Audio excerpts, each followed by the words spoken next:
Magnolia Belle Dupree removed her bonnet with trembling hands and whispered to the desert wind that she was ugly. Behind her, a shadow moved.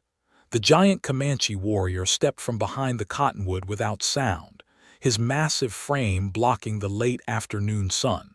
He knelt beside the water. His fingers, gentle as prayer, gathered her hair and began to braid. The morning had started with church bells. Copper Ridge, Texas stretched under a merciless sky, dust devils dancing between weathered buildings. The town had gathered in the single church, wooden pews creaking under the weight of expectation. Magnolia had stood at the altar in her best dress, the blue cotton she had sewn by candlelight in Louisiana. Her hands clutched wildflowers picked at dawn. Thomas Whitmore had taken one look at her and stepped back. His face went pale as cemetery marble. The congregation held its breath. Magnolia felt the floor tilt beneath her feet. "This won't do," Thomas said. His voice carried to every corner of the small church. "I ordered a suitable bride." The words hit her chest like stones. Suitable. The qualifier hung in the air between them, heavy with meaning everyone understood but no one would name. Magnolia's brown skin seemed to burn under the stares of 40 white faces. Her carefully arranged hair felt wrong. Her hopeful smile crumbled. Whispers started in the back pews. A woman clicked her tongue.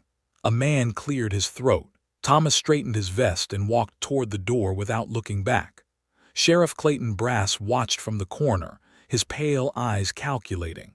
He had been leaning against the wall, arms crossed, studying the scene with the patience of a carrion bird.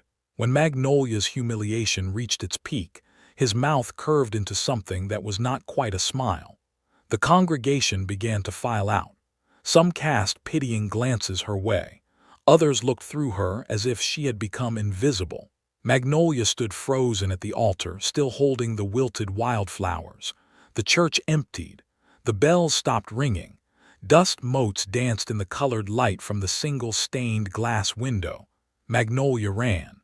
Her feet carried her past the general store, past the saloon, past the livery stable where men stopped their conversations to stare. Her bonnet came loose. Her carefully pinned hair began to unravel. The blue dress that had taken weeks to sew caught on thorns as she fled toward the desert. She had noticed the watering hole on her arrival that morning. A green spot in the endless brown, marked by a single cottonwood that had somehow found purchase in the hard ground. She had thought it looked peaceful then. Now it seemed like the only place left in the world where she could breathe. The sun was falling toward the horizon when she reached the water. Her reflection stared back from the surface, distorted by ripples. The face looking up at her seemed foreign, too dark, too hopeful, too foolish to believe that a mail-order-bride arrangement could lead to anything but shame. She pulled off her bonnet and let her hair fall around her shoulders. The words came out broken, spoken to no one and everyone. "I'm ugly." The shadow moved behind her then. She should have been frightened. A lone woman in the desert had every reason to fear a figure emerging from the brush. But something in his approach spoke of reverence rather than threat. Dacha Talwalker stood nearly 7 feet tall. His presence filled the space around the watering hole like weather. His buckskin clothes bore the dust of long travel. His black hair hung past his shoulders, unmarked by gray despite the lines around his eyes that spoke of 40 winters. He had been tracking the stolen horses for 3 days. His people were missing their best mares, animals that meant the difference between survival and starvation when winter came. The trail had led him here, to this place where water bubbled up from deep earth. He had not expected to find a woman weeping beside the spring, had not expected her words to carry the same weight as wind through a burial ground. Dacha moved without hurry. He knelt beside Magnolia, his movements deliberate as ritual. His hands, scarred from rope and blade and the business of staying alive on unforgiving land, reached for her hair. She did not pull away. Something in his gesture transcended fear.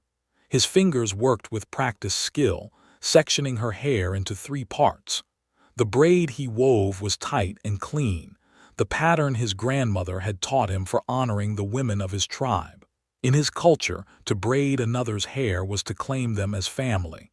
It was to say that their sorrow was your sorrow, that their strength was your strength, that they belonged somewhere, even if that somewhere was beside a desert spring with only the wind as witness. Magnolia felt the gentle tugging against her scalp, felt the careful attention in each twist of his fingers. No one had touched her hair with such reverence since her grandmother had died. No one had looked at her and seen something worth honoring. The sun touched the horizon. The first stars appeared in the darkening sky. When the braid was finished, Dacha tied it with a strip of leather from his belt. He stood and stepped back, his work complete.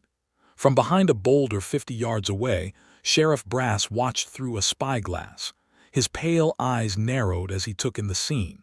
A black woman and a Comanche warrior sharing water and ceremony. The possibilities began to arrange themselves in his mind like chess pieces on a board. This could be useful. This could be very useful indeed. The desert wind picked up, carrying the scent of sage and distant rain. Magnolia touched the braid hanging down her back and felt something shift inside her chest. For the first time since stepping off the stagecoach that morning, she was not alone. The giant Comanche offered water from a gourd that had seen countless miles. Magnolia cupped it in both hands, tasting minerals and earth. The water was clean, cold. It washed the dust of humiliation from her throat. Dacha watched her drink with the patience of stone. When she finished, he gestured toward the darkening desert with his chin. 3 fingers held up, 3 suns, railway station. She understood. 3 days to the nearest train that could carry her away from this place. 3 days through country that killed the unprepared. 3 days with a man whose language she did not speak, whose people were called savage by everyone she had ever known. Magnolia touched the leather pouch hidden beneath her dress. Her grandmother's gold pressed against her ribs, enough coin to buy passage anywhere, enough to start over, enough to make her a target if the wrong eyes discovered it. She nodded. Dacha rose and moved to his horse, a paint mare that stood patient in the gathering dark. From his saddlebags he pulled dried meat and flat bread. He offered half. Magnolia accepted, though her stomach felt full of stones. They ate in silence. The stars emerged one by one, hard points of light in the vast sky. Coyotes called from distant ridges. The desert settled into its evening rhythm of small sounds and large silences. Sheriff Brass lowered his spyglass and smiled in the darkness. This was better than he had hoped. A rejected bride and a lone warrior heading into the backcountry together. The story would write itself when he brought their bodies back to town. Hero sheriff rescues innocent woman from savage captor. The territorial governor would take notice. Elections were coming. He would need men. Good men who could shoot straight and keep quiet. Men who understood that sometimes the law required flexible interpretation. Dawn came with the scent of sage and distant rain. Dacha was already moving, rolling his blanket with practiced efficiency. He had slept 20 feet from Magnolia, close enough to protect, far enough to preserve dignity. She woke to find a cup of coffee waiting beside her. The tin cup was battered but clean. The coffee was strong enough to wake the dead. Dacha watched her face as she tasted it, and something that might have been amusement flickered in his dark eyes. They broke camp without words. Dacha helped her onto his horse, then took the lead rope and began to walk. The paint mare was sturdy, built for desert travel. Magnolia settled into the rhythm of the gait. The sun climbed. The land stretched endless in all directions, broken by arroyos and stands of mesquite. Vultures rode the thermals overhead. The silence between them was not empty but full, pregnant with things that needed no saying. At midday they stopped beside a dry creek bed. Dacha showed her how to find water by reading the land, where the sand was darker, where the cottonwood roots reached deepest. He dug with his hands until moisture seeped into the small depression. While they waited for the water to settle, Magnolia began to hum. An old spiritual her grandmother had sung while working in the kitchen. The melody drifted across the empty landscape, notes that spoke of endurance and hope and the long road home. Dacha listened without moving. When she finished, he tapped his chest twice with his fist. The gesture was small but clear. The song had found its mark. The afternoon brought lessons in staying alive, how to read the sky for weather, which plants held water in their leaves, how to move without stirring dust that could be seen for miles. Dacha taught through demonstration, his hands showing what words could not. Magnolia found herself studying his face when he thought she was not looking. The high cheekbones, the lines carved by sun and wind, the way his eyes constantly scanned the horizon, reading threats she could not see. He moved through the world like water, finding the path of least resistance while never yielding ground that mattered. When evening came, they made camp in the shelter of red rocks that held the day's heat. Dacha built a small fire, the flames almost invisible in the stone circle. They shared the last of the bread. Magnolia reached into her dress and withdrew the leather pouch. The gold coins clinked softly as she showed them to Dacha. His eyes widened slightly. It was more money than most people saw in a lifetime. She mimed a train, mimed counting coins, mimed 2 people instead of 1. Dacha studied her face in the firelight. Something passed between them, an understanding that went deeper than language. He shook his head once slowly. He would take no payment for walking the path he was already walking. The fire burned low. Stars wheeled overhead in their ancient patterns. Magnolia lay on her blanket and listened to the desert breathe. For the first time in her life, she felt protected not by walls or doors or the opinions of others, but by the presence of someone who saw her clearly and chose to remain. Miles behind them, Sheriff Brass rode through the darkness with 6 armed men. They followed the trail by moonlight, their horses picking their way across the broken ground. Brass had promised each man a share of whatever reward came from this rescue. He had not mentioned that dead men collected no rewards.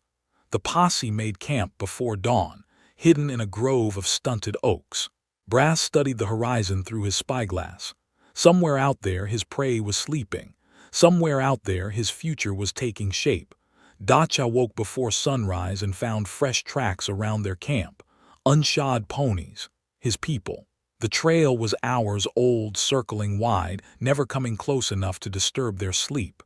But the message was clear. He was being watched, protected. His brother Ayana had found him. He said nothing to Magnolia, but his movements became more careful. His eyes scanned the ridges more frequently.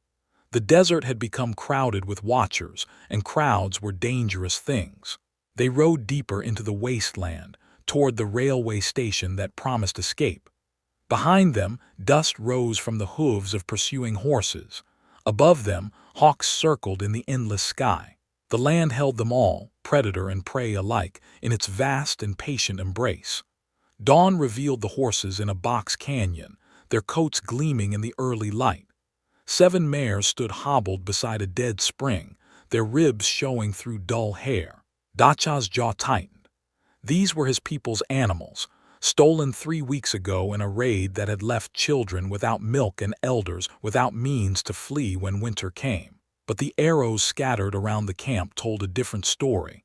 Comanche fletching, Comanche points, Comanche patterns that any tracker would recognize and report to the territorial authorities. Magnolia watched Dacha examine the evidence. His fingers traced the arrow shafts with the reverence of a man reading sacred text. She saw the moment understanding struck him, saw his shoulders stiffen, saw his eyes go hard as flint. Someone had dressed this scene with care. Someone wanted the theft blamed on his people. Someone needed a reason for the cavalry to ride west with sabers drawn and questions unasked. The real thieves had been white men. Their boot prints were everywhere once you knew to look. Their horses shod in the Eastern style. Their tobacco juice dried into the dirt beside cold ashes. But the arrows would speak louder than evidence to minds already made up. Dacha cut the hobbles and watched the mares scatter toward home. They would find their way back to the reservation, following water and instinct. His people would have meat and milk again. But the arrows would remain, and the story they told would follow him wherever he rode. The sun climbed toward noon when Sheriff Brass appeared on the canyon rim. 6 men flanked him, rifles across their saddles, badges catching the light. They descended the narrow trail in single file, their faces carved from stone and prejudice. Magnolia felt her stomach drop. The posse looked official, legitimate, ready to rescue a poor woman from her savage captor. She touched the braid hanging down her back and felt the world tilt sideways. Brass dismounted 20 feet away. His pale eyes moved between Magnolia and Dacha, calculating distances and angles. His men spread out in a loose semicircle, close enough to act, far enough to avoid crossfire. "Miss Dupree," Brass said. His voice carried false warmth over genuine threat. "We've come to take you home." Magnolia said nothing. Something in the sheriff's tone made her skin crawl. This was not rescue. This was theater with an audience of one. Dacha remained perfectly still. His hands hung loose at his sides. His breathing stayed even. But Magnolia could feel the tension radiating from him in waves, a big cat gathering himself to spring. Brass stepped closer. "Now I know how this looks. White woman taken by a savage, story old as the frontier, but I'm willing to believe there's more to it than that." He paused, letting the words settle, letting the implications bloom. "See, I think maybe you and your Comanche friend here could help me with a little problem, something that benefits everyone involved." The sheriff's smile never reached his eyes. "There's an election coming.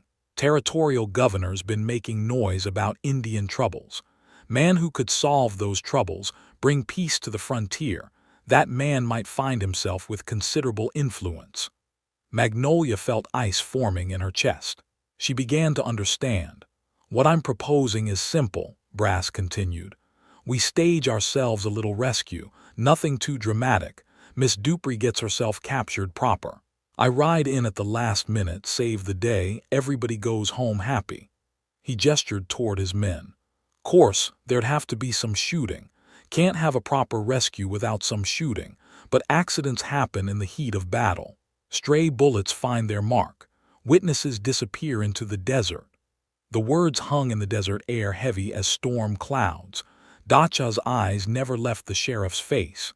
His stillness had become absolute, the frozen moment before lightning splits the sky. "What do you say, Miss Dupree? Ready to help me become a hero?" Before Magnolia could answer, dust rose from the eastern trail. Another rider approached at a gallop, his horse lathered with sweat and urgency. Thomas Whitmore reined up hard at the canyon mouth, his face flushed with exertion and something that might have been shame. Behind him rode 4 men from town: the blacksmith, the banker, 2 storekeepers who had watched Magnolia's humiliation with silent satisfaction. Now they sat their horses with the grim purpose of a rescue party, rifles gleaming in the afternoon sun. Thomas dismounted and strode toward them, his boots ringing on the stone. "Sheriff, we've come for Miss Dupree. This has gone far enough." Brass turned slowly, his pale eyes narrowing. This was not part of his plan. Too many witnesses, too many variables, too many people who might ask uncomfortable questions later. "Mr. Whitmore," he said carefully, "didn't expect to see you out here." Thomas looked at Magnolia for the first time since fleeing the church. Really looked at her, saw the braid in her hair, saw the way she stood close to the giant Comanche without fear, saw something in her face that had not been there when she stood abandoned at the altar. "I came to make things right," he said quietly. The canyon filled with the sound of horses shifting, leather creaking, metal clicking as hands found weapon grips. 3 groups of armed men faced each other across 20 feet of broken ground. Magnolia stood at the center of it all, the fulcrum on which violence balanced. From the rim above, Ayana watched through narrowed eyes.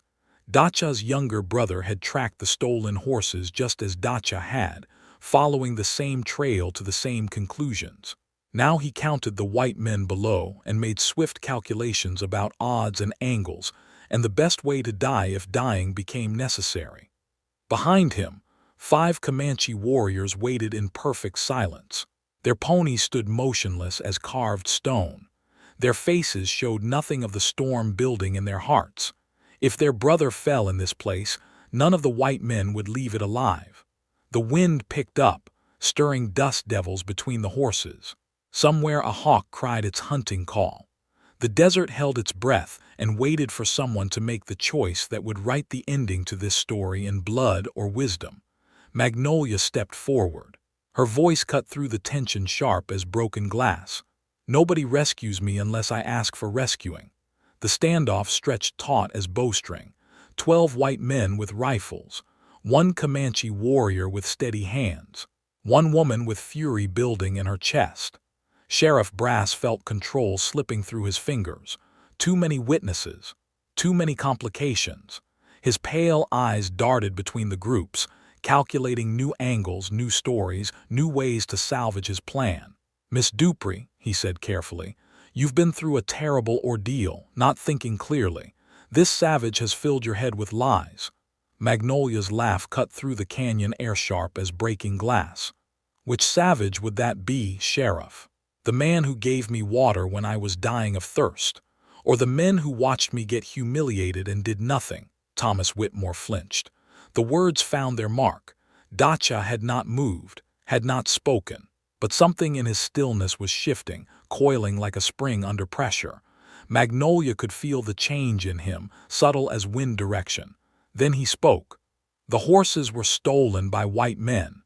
His voice carried clear across the canyon. Perfect English, no trace of accent or uncertainty. Every man present went rigid with shock. Brass's mouth fell open. The posse stared. Thomas took a step backward. In 30 years of frontier life, none of them had heard a Comanche speak their language with such precision. But Dacha was not finished. "They used our arrows to hide their crime, left our people to face cavalry justice for theft we did not commit." He gestured toward the scattered evidence. "Boot prints, shod horses, tobacco stains. All the proof you need, if you care to look." The silence that followed was deafening. Every assumption these men had carried about the giant warrior crumbled in the space between heartbeats. If he could speak English, what else could he do? What else did he know? What else had they underestimated? Magnolia felt something break open in her chest. Understanding flooded through her like spring water. The gentle way he had taught her desert survival. The careful attention to her needs, the respect in every gesture. He had understood every word she had spoken beside the watering hole. "You knew," she whispered. "You understood everything." Dacha turned to look at her. Something passed between them, a current of recognition that had nothing to do with language and everything to do with truth.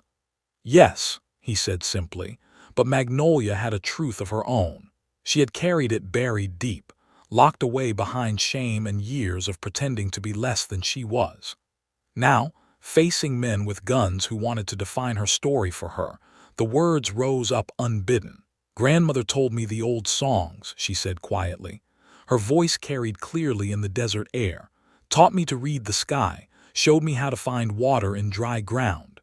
She paused, gathering courage for the next words. She spoke Comanche because she was Comanche, stolen as a child, sold downriver, made to forget her people, her language, her name.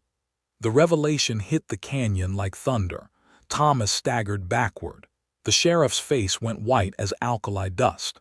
The posse exchanged uncertain glances, their worldview tilting sideways. Magnolia touched the braid hanging down her back. "When you braided my hair, you knew. You saw something in my face that I had been taught to hide." Dacha nodded slowly. "Your grandmother's bones, your grandmother's eyes. The desert recognizes its own children." From the rim above, Ayana studied the woman with new interest. He had wondered why his brother showed such immediate protection to a stranger. Now he understood. She was not a stranger. She was lost family finding her way home. Sheriff Brass felt his carefully constructed plan crumbling. A Comanche who spoke English, a woman with tribal blood, witnesses everywhere. Nothing was simple anymore. Nothing was controllable. "This changes nothing," he said, but his voice lacked conviction. "Crimes have been committed. Justice demands satisfaction." "What crimes?" Thomas asked quietly. He was looking at Magnolia with something that might have been wonder. A man helping a woman reach safety, a woman discovering her heritage. "Where's the crime in that?" Brass's hand moved toward his gun, slowly, carefully, testing the waters. The movement sent ripples through the crowd, rifles shifted, breathing stopped. The desert held its breath. High above, Iana's warriors notched arrows to bowstrings. If gunfire erupted below, the canyon would become a killing ground. But the arrows would find their marks before the echoes died. Dacha saw the sheriff's hand moving, saw the calculation in the pale eyes, felt the moment balance on a knife's edge between talking and dying. "Sheriff," Thomas said urgently, "think about what you're doing. These people have committed no crime." But Brass was past thinking, past listening. His political future was evaporating in the desert heat. His carefully laid plans were turning to dust. Desperate men made desperate choices. His hand closed on his gun grip. Magnolia stepped between them. One step forward, arms spread wide, shielding Dacha with her own body. "Enough!" The word rang off the canyon walls with absolute authority. She stood in the center of the standoff, a woman who had been called ugly and unsuitable and savage, claiming space that no one had offered to give her. "I am not a prize to be won or a victim to be rescued. I am not a story for you to tell or a reputation for you to build. I am a free woman making free choices." She turned to face each group in turn, sheriff and posse, Thomas and his men, the empty rim where she somehow knew other eyes were watching. "Any man who has a problem with my choices can take it up with me, not with him, not with each other, with me." The canyon fell silent except for wind and the distant cry of hawks. 12 armed men found themselves faced with something they had never encountered before. A woman who refused to be rescued, who claimed her own power, who stood her ground against the world. Thomas holstered his weapon first, slowly, deliberately. The gesture rippled through his men. One by one, they followed his lead. The sheriff stood alone with his hand on his gun, surrounded by men who no longer shared his vision of necessary violence. His pale eyes darted from face to face, finding no allies, no support, no way forward that led where he wanted to go. The desert wind picked up, stirring dust around their feet. Somewhere above, an eagle screamed its hunting cry. The land waited to see what men would choose when a woman refused to let them choose for her. Sheriff Brass stood alone with his hand on iron, the weight of silence pressing down on his shoulders. His pale eyes swept the canyon one final time, searching for allies among the faces that stared back at him. He found none. The political calculation was simple now. Shoot a woman in front of 12 witnesses and become a pariah. Or find another path to power, another story to tell, another enemy to defeat. His hand fell away from his gun. "This isn't over," he said quietly. The words carried no heat, only the cold promise of a man who collected debts with interest. But Thomas Whitmore stepped forward, his boots ringing on stone. "Yes, Sheriff, it is." The rejection at the altar had been cowardice dressed as propriety.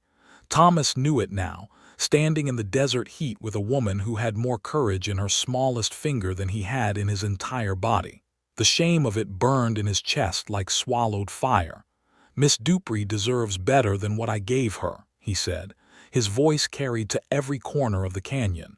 "Better than what any of us gave her." He turned to face his men. The banker who had approved the mail-order-bride arrangement. The storekeepers who had watched her humiliation with satisfied smiles. The blacksmith who had sharpened tongues on her reputation. We all stood in that church and let fear make our choices. Let hate dress itself up as righteousness. Let a good woman feel shame for things that should make us proud. Thomas reached inside his coat and withdrew a leather folder. Bank documents, property deeds, the accumulated wealth of a man who had built his fortune on other people's labor. "I'm investing in a trading post," he announced. "Right here at the watering hole. Neutral ground where all people can meet in peace." The sheriff's mouth twisted. "You're making a mistake, Whitmore, aligning yourself with savages and their sympathizers. The territorial governor won't forget."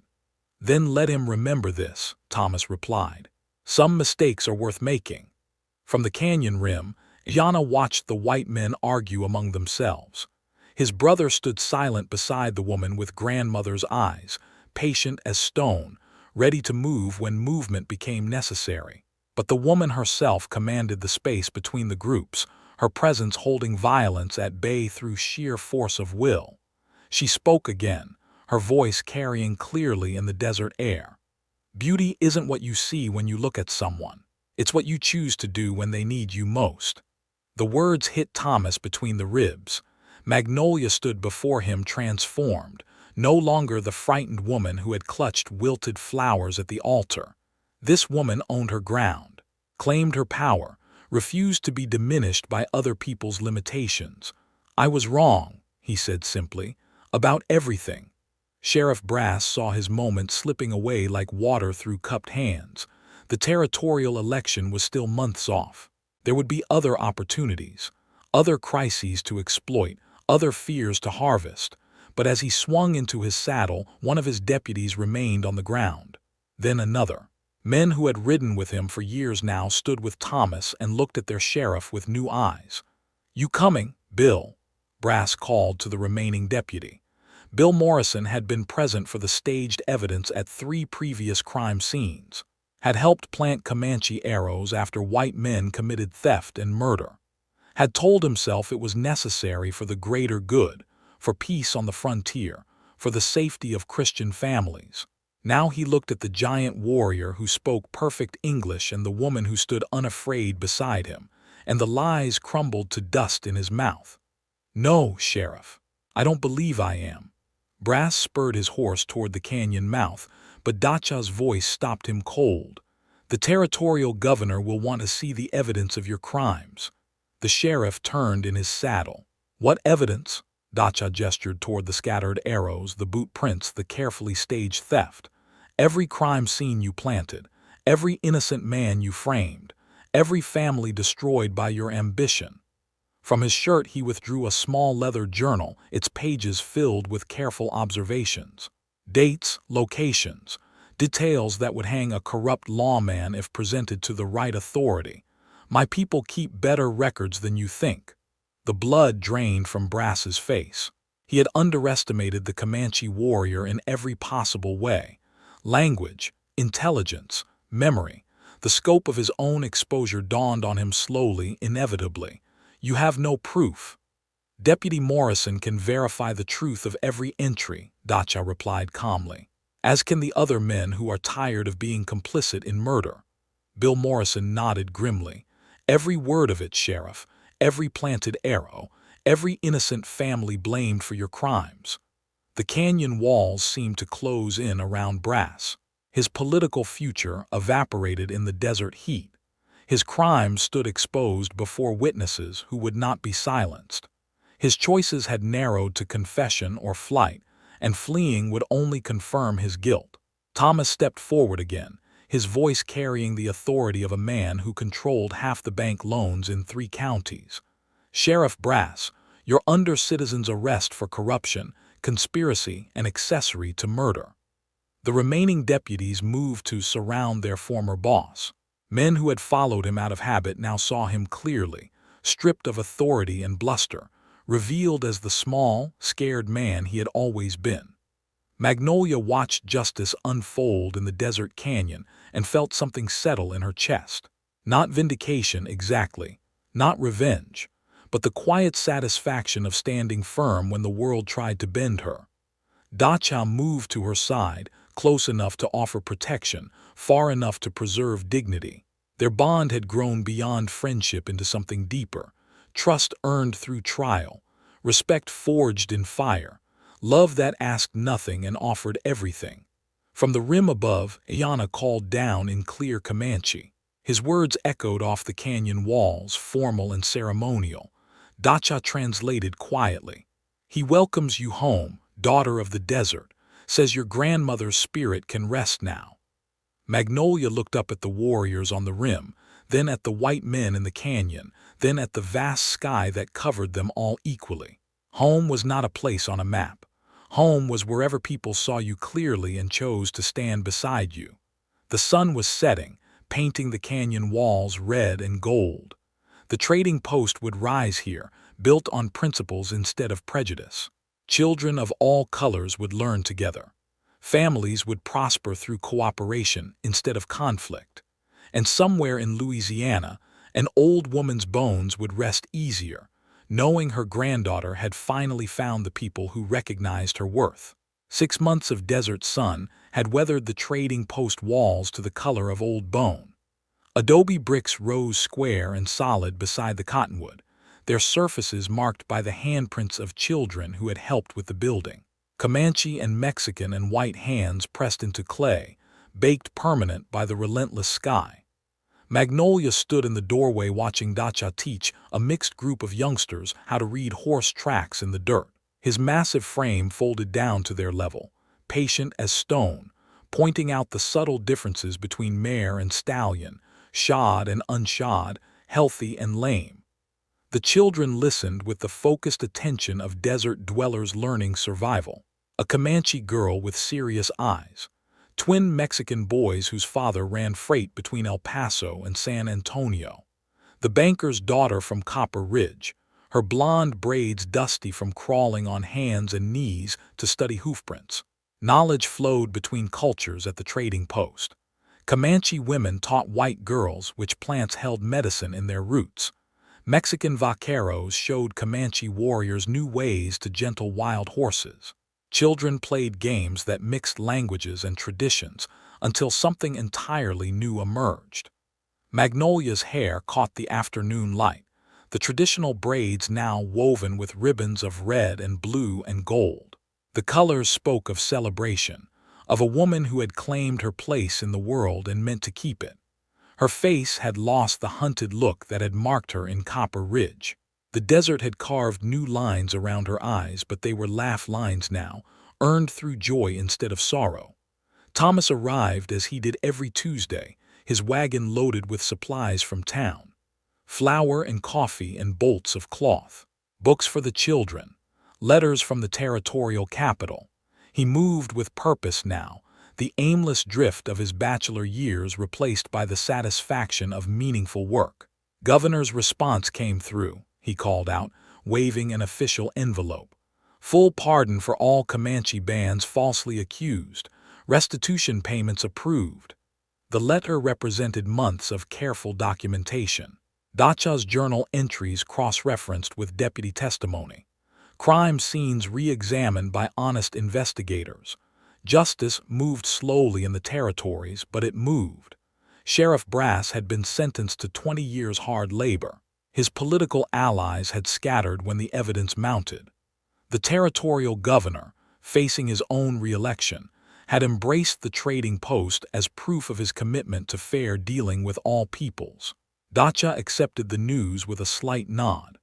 Justice satisfied, but it could not restore the families destroyed by false accusations, could not resurrect the warriors who had died resisting arrest for crimes they never committed.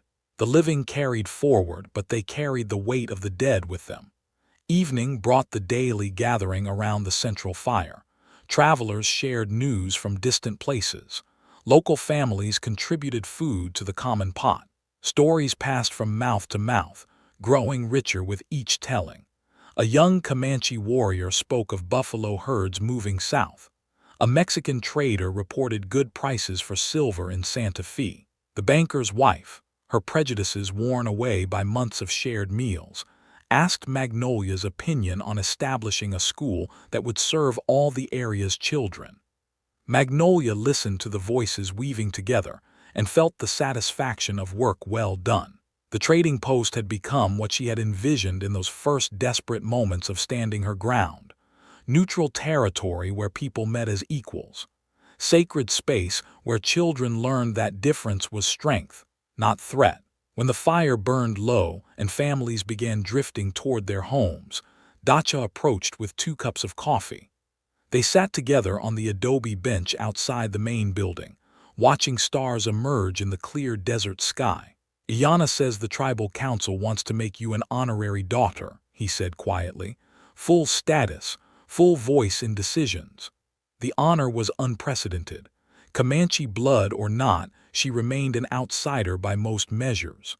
But she had earned respect through actions rather than ancestry, had proven herself in the most demanding crucible of all. What did you tell him? that the choice is yours. It always has been. They sat in comfortable silence, two people who had found in each other the missing pieces of themselves. Their love had grown slowly, rooted in mutual respect rather than sudden passion. It would endure because it was built on solid ground. A coyote called from the distant ridge, its voice lonely and wild. Magnolia thought of her grandmother, sold away from her people as a child, forced to forget her language and customs and name. The old woman's bones rested in Louisiana soil, but her spirit lived on in this place where cultures met in peace. "I want to expand eastward," Magnolia said eventually. "Another trading post where the Brazos meets the Colorado. Same principles, same welcome for all peoples." Dacha smiled in the darkness. "Your grandmother would be proud." "She is proud," Magnolia corrected. "I can feel her watching sometimes, especially when the children laugh together during lessons." The desert wind carried the scent of sage and distant rain. Somewhere an owl called, hunting in the darkness. The trading post settled into its nighttime rhythm of small sounds and large silences. Inside the main building, a map hung on the wall marked with colored pins: red for established trading posts, blue for planned locations, green for communities that had requested Magnolia's guidance in building their own neutral meeting grounds. The pins stretched across Texas and into New Mexico territory, a network of safe spaces where people could meet without the weight of old hatred, where children could grow up believing cooperation was natural and prejudice was learned foolishness that could be unlearned. Magnolia rose and walked to the edge of the firelight, looking out at the vast darkness that held so much possibility. Behind her, Dacha waited with infinite patience. Around her, the desert breathed with the rhythm of eternal things. She touched the braid hanging down her back and remembered the moment everything changed. A giant Comanche warrior kneeling beside a broken woman, weaving her hair with the same reverence he would show sacred ceremony. That gesture had saved them both, had created this place, had proven that beauty lived not in appearance but in the courage to see clearly and act with love. The stars wheeled overhead in their ancient patterns. The desert held them all in its vast embrace. And somewhere in the darkness, children dreamed of tomorrow in 3 languages, their dreams unmarked by the fears that had shaped their parents' world. And that is all to the story for now. Please let me know where you are tuning in from. Perhaps we will create a story there. Consider liking this video and subscribing to our channel. And if you enjoy our content, click this video on your screen. I promise you it's worth watching. See you tomorrow.